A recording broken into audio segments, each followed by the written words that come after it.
ሰው ነኝ እንጂ እኔ ለማንም ሰው ህይወት ለማጥፋት እንሞክር ሰው አይደለሁም ብሎ ነበር። ስለዚህ ያቺ ሴት የአቤል አጎት ተላላኪ ዋና ተባለችዋ ነበረች። አቤልን ለማጥፋት ሆነ ብላ ነው የተነሳቸው ነበረው። ዛሬ የአቤል አጎት ሚስጥር ዘርግፈዋለች። አጎቴ ስለ እናቴ ምንድነው ያለሽ ምን አወራ ሲላት ጊዜ አጎትህማ ያለው ልጅ አለ ስራዬን ልሰራ ከለከለኝ ከስርስሬ ሰውን አቀናብሮ ብዙ ሆኖ ከስርስሬ ሆኖ ስራችን እንዳንሰራ አድርጎናል። ስለዚህ በተቻላችሁ አቅም እሱ ልጅ ለማጥፋት ሞክሩት፣ እሱ ልጅ ለመግደል ሞክሩት ነው ያለን። ይሄ ትዕዛዝ ነው የወጣበት። ካልሆነ አሰቃዩትና ኮማ ውስጥ እንዲቀመጥ አስቡት። የገዛ የእህቱ ልጅ በዚህ ልክን እንዲጠፋ ነው ያደረገው። እኔ አላቅም ብቻ እኔ ሰው ለምን በዚህ ልክ ጭካኔ የተሞላበት ልብ እንደሰጠው ፈጣሪ እኔ አላቅም። ለዛው የእህቱ ልጅ እሺ፣ እሷ ደግሞ የእህቷና የእህቷ ልጅ እንዲሰቃዩና በጋርድ ቀጥራ እንዲቀጠቀጡ በየጊዜ ነው ትዕዛዝ የሰጠችው። አስቡት። ምን ላድርግ እሷ ትዕዛዝ ሰጥተኛለች ነው ያለው። እሷ ደግሞ የአቤል አጎት ነው ትዕዛዝ የሰጣት። ለምን የእህቷ ባል ከአቤል አጎት ጋር አብረው ነው የሚሰሩት፣ አንድ ላይ ሆኖ ነው የሚሰሩት። ሰው ለምንድን ነው በዚህ ልክ ጭካኔ የበዛበት? ለምን በዚህ ልክ አረመኔ እንሆናለን? ለምን እንደ ሰው አናስብም? ለምንስ አቤል ለማጥፋት ይሞክራሉ? አቤል ለስራ ባለ ጥሩ ነገር ለስራ ባደረገ ጥሩ ስራ ሰርቶ ለህዝብ ስለቆመ ለምን? እኔ ምን እንደምላችሁ ብቻ አላቅም። ሰው በዚህ ለምን በሰው ላይ ጭካኔ እንደበዛበት እኔ ለምን እንደሆነ አላቅም። የሰው ልጅ አዎ ሊያጠፋ ይችላል።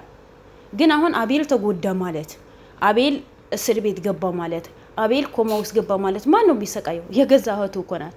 የገዛ እህቱ ነው የምትሰቃየው እንጂ ሌላ ሰው አይደለም። እና ለምንድን ነው በዚህ ልክን አቤል ላይ መጨከን የተፈለገው? ለምንድን ነው አቤል ምን ስላደረገ? ለምን በዚህ ልክን አቤልን ሊጠሩ ቻሉ? ያደረገው ነገር የለም። እነሱ ራሳቸው ናቸው እዛ ቤት እንዲከራይ ሊያ እዛ ቤት እንድትገባ አበበ እነዛ ቤት እንዲገባ ከሱ ጋር አብሮ እንዲሰሩ ያደረጉ እነሱ። ስለዚህ ለምን ነው በአቤል ላይ በዚህ ልክ ጭካኔ የበዛው? አቤል ምን አድርጉ? ለምን እነሱ ብራቸው ሊሰበስቡ ከእንግሊዝ ሀገር ብር እንደፈለጉ ሊመጣላቸው እነሱ የፈለጉት ነገር ለማድረግ እነሱ የፈለጉት ሀገር ለመዝናናት ብለው አቤልን ለማጥፋት ጥሩ ነው? እሺ እሱ ሊዝናና ነው። የአቤል እናት እኮ መሰቃየቷ እኮ ነው። በቃ መሰቃየቷ አስቡት። ለምን በዚህ ልክ እንደዚህ ነገር እናደርጋለን? ለምን ለሰው ጥሩ ነገር አናስብም? ለምን ነው መጥፎ ምን ሆነው? የአቤል አጎት ለምን በዚህ ልክ አቤል ላይ መጥፎ ነገር ለመስራት ያስባል? ምን ባደረገው? ለኢትዮጵያኖች ጥሩ ነገር ልስራ ባለ ለኢትዮጵያኖች ኸይር ነገር ልስራ ባለ የተቸገሩትን ካሉበት ስቃይ ስላወጣ ነው ይሄን አቤል ላይ እንዲገደልና እንደውም መግደልን ካልቻለችው የሆነ ነገር አድርጉትና ኮማ ውስጥ እንዲገባ አድርጉት ነው። አስቡት። ኮማ ውስጥ ገባ ማለት እኮ እናቱ ተሰቃየች እኮ ማለት ነው። ብቻ መጨረሻቸው ፈጣሪ ያሳምርላቸው ብሎ ጸሎቱም ዱዓ ማድረግ ነው። ምክንያቱም የአቤል አጎት የሚቻል አይደለም። በዚህ አይነት እኮ እህቱን ለማጥፋት እኮ ወደ ኋላ ማይል ሰው ነው። በምንም ነገር እህቱን በማጥፋት ወደ ኋላ የማይል ሰው ነው።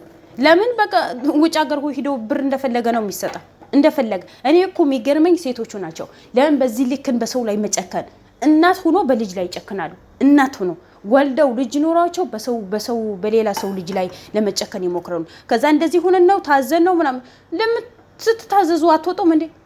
አሁን በእህቷ ልጅንና በእህቷ ላይ የጨከነችው አረመኔ የሆነች ሴት እንዴት አስችሎሽ ነው? እንዴትስ ከእህትሽ የአቤል አጎት ታስበልጫለሽ?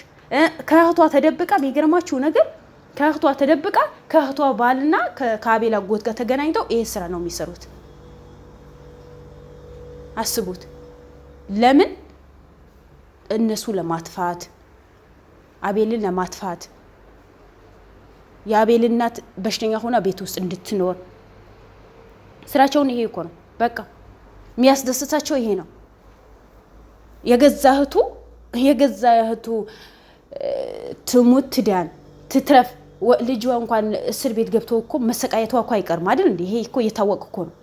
ስለዚህ በዚህ ልክን የእህቱ ያላዘነ ሰውየው የሌላ ሰው ያዝናል ማለት በጣም ከባድ ነው። በጣም ከባድ ነው። በጣም ከባድ ነው። ምክንያቱም እሱ አይደረስበት አሜሪካ እዛ ውጭ ሀገር ቁጭ ብሎ ነው እንደፈለገ የሚጨፍረው እንደፈለገ የሚኖረው። ምክንያቱም እሱ ደስተኛ ይሁን ስለሌላ ሰው ምን አገባው? ስለሌላ ሰው ህይወት እኮ የሚያገባው ነገር የለም። የራሱ ደስታ ብቻ ነው የሚፈልገው። ኧረ ብስሚላ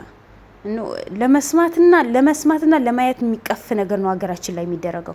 ለምን በዚህ ልክን ሰው ላይ እንደሚጨክኑ እኔ ምንም የማይገባኝ ነገር ነው። አይገባኝም። በቃ ጭራሽ ሊገባኝ አይችልም። እኔ ለምን ብትሉኝ ሰው ምን አደረገ? አቤል ምን አደረገ? አቤል ምን ስላደረገ ነው በዚህ ልክ አቤል ላይ ጭካኔ የሚበዛው? ሰርቶ ልብላ ስላለ፣ የተቸገሩ ሰዎችን ካሉበት ስቃይ ላውጣ ስላለ፣ ንብረታቸው የተቀሙ ሰዎችን ንብረታቸው ስላስመለስ እኮ ነው እንጂ ካጎቱ ጋር እኮ ምንም ግንኙነት እኮ የለውም።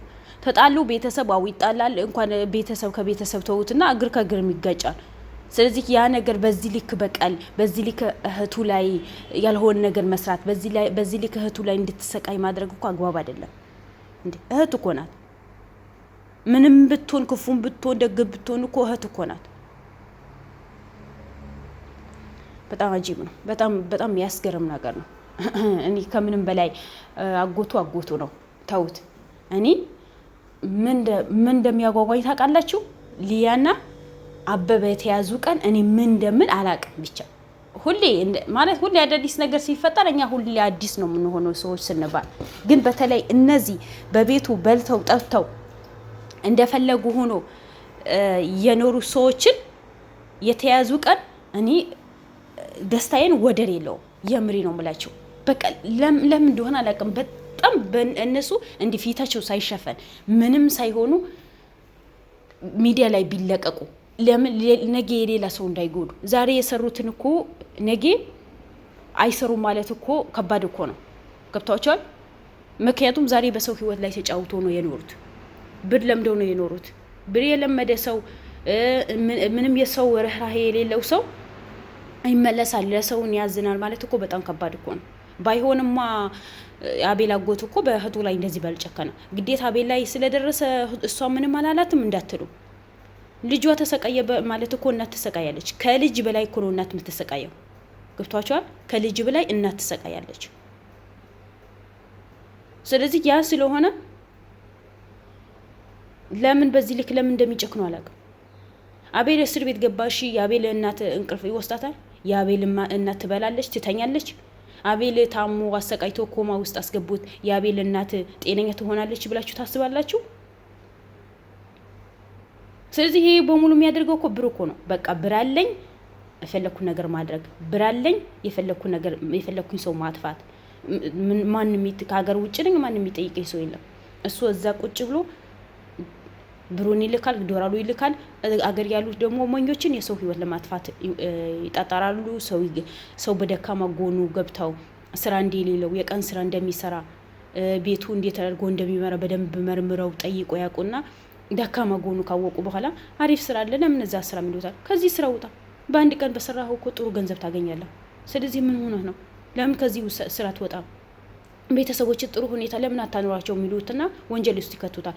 የኔ ቢጤው ደግሞ የቀን ስራ ሰርቶ ቤተሰቡ በሀቅ መንገድ በላቡ ያመጣው የሚያርሱ እውነት ነው። ከዚህ ስቃይ ለምን ያ ነገር አልሰራም ብሎ ይወጣል።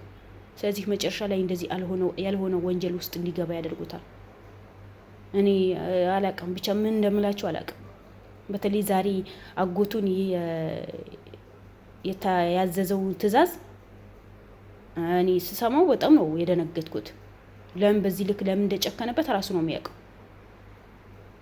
ጭራሽ ያ ሁሉ አልፎ ሰው ገድለሃል ተብሎ ተሰቃየው፣ እናቱ የተሰቃየችው ይሄን ያን ያክል መከራ እንቅልፍ ያጣበት አንሶት ገና ዛሬ እሱ እንዲወገድ ትዕዛዝ ተወጣበት። አስቡት፣ ትዕዛዝ ተሰጣቸው። ለምን ተብሎ የት ነካ? ቤትህ አልገባበት፣ ገንዘብህ አልኖር፣ አታለብሰው፣ አታጠጣው፣ አታበላው። ይኸው እናቱም እኮ ደግፍሻለሁ እኔ ወንድምሻለሁኝ ብለህ እኮ ስቃይ ውስጥ እንድትገባ ነው ያደረካት። እኔ በጣም የአቤል ነገር በጣም ከባድ ነው። አቤል ለማንኛውም ራስህን ጠብቅ። የሚጠብቀው ፈጣሪ ነው። ግን ራስን መጠበቅ አለብህ። እነዚህ አጎት ተብዮ እንኳን ለአንተ ለእናትህም ወደ ኋላ አይልም። ሚስቱ እንኳን ሳትሞት አይደለም እንዲህ ሞተች ብሎ የቤተሰቦቿ የተናገረው። ስለዚህ የሚስቱና ለእህቱ ያራራ ሰውዬው መቼም የሌላ ሰው ያስባል፣ የሌላ ሰው ይጨነቃል ማለት በጣም ከባድ ነው።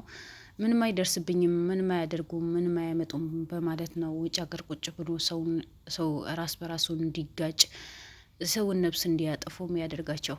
ምክንያቱም ማንም እንደሚጠይቀው እንደሌላ ያውቃል። ሀገራችን ላይ ህግ ከሆነ እስከዚሁ ነው። እንደ ሌላ ሀገር ህግ ጠንከር ያለ ኃይለኛ እርምጃ ቢወሰድባቸው ጥሩ ነበር። የገደለ ይገደል የሚባል ህግ ቢወጣ ሀገራችን ላይ ሁሉም ሰው በስርዓት ይኖር ነበር። ግን የለም እንደዛ ነገር። ሁሉም ደስ እንዳለው ነው የሚኖረው። የፈለገ ነገር ዝንብም እኮ የገደሉ አይመስላቸውም የሰውን ህይወት ሲያጠፉ። ስለዚህ የአቤል አጎት ገና በአዲስ የተነሳ ነው። በአዲስ አስቡት። አቤልን ራሄልን ገዳሃል ተብሎ እስር ቤት ስላልተቀመጠ፣ እስር ቤት ስላልበሰበሰ፣ እናቱ ስላልተሰቃየች ገና አሁን እሱ ለማጥፋት ሆነ ብሎ ታቅዶ ጋርድን ቀጥሮ ሌላ ሰው ቀጥሮ የሀሳብ ትዕዛዝ አውጥተዋል። ያ ምንድን ነው? ምንም አይነት ርህራሄ ስለሌለው እኮ ነው ገና በአዲስ። ስለዚህ ምንድን ነው አሁን የአቤል እናት በዚህ ልክ የምትከራከረው ለወንድሟ? ይህን እኮ ከበቂ በላይ መረጃ እኮ ነው። ምንም አይነት የእሷ እዝነት የሚባል ለእህቴ ትጎዳለች የሚባል ነገር የለም። አቤል የሆነ ነገር ሆነ ማለት እኮ የአቤል እናት ትጎዳች ማለት ነው እኮ ነው። ስለዚህ የገዛ ወንድሟ መጀመሪያ ማስቆም ነው ያለባት። አቤል ላይ የፈለገ ግጭት ይኖረው ለእህቱ ሲል እኮ ሁሉ ነገር መተው ይችላል። እህቱም ወንጀል ውስጥ እንድትገባ በወንጀል እንድትጠረጠር የድርጅቱ ስም በሷ አድርጎ ገና አቤል ለማጥፋት ሆነ ብሎ ነው የተነሳው። ስለዚህ ለማንኛውም ልዑልም ሆነ አቤልም በጣም ስለምትፈለጉ እናንተ ለማጥፋት እነሱ ሆነ ብሎ ስለተነሱ እናንተ ራሳችሁን መጠበቅ አለባችሁ። በተቻላችሁ አቅም ቢጠብቀው ፈጣሪ ነው፣ ግን እናንተ በተቻላችሁ አቅም ራሳችሁ መጠበቅ አለባችሁ። ይህ ሰው የሆነ ብሎ ቆርጦ ነው የተነሳው እናንተ ለማጥፋት ብቻ። ለሱም ፈጣሪ የእጁ ይሰጠዋል። ባላችሁ በሰላማችሁ ይብዛልኝ። ላይክ፣ ሼር፣ ሰብስክራይብ አድርጉ። ባይ ባይ።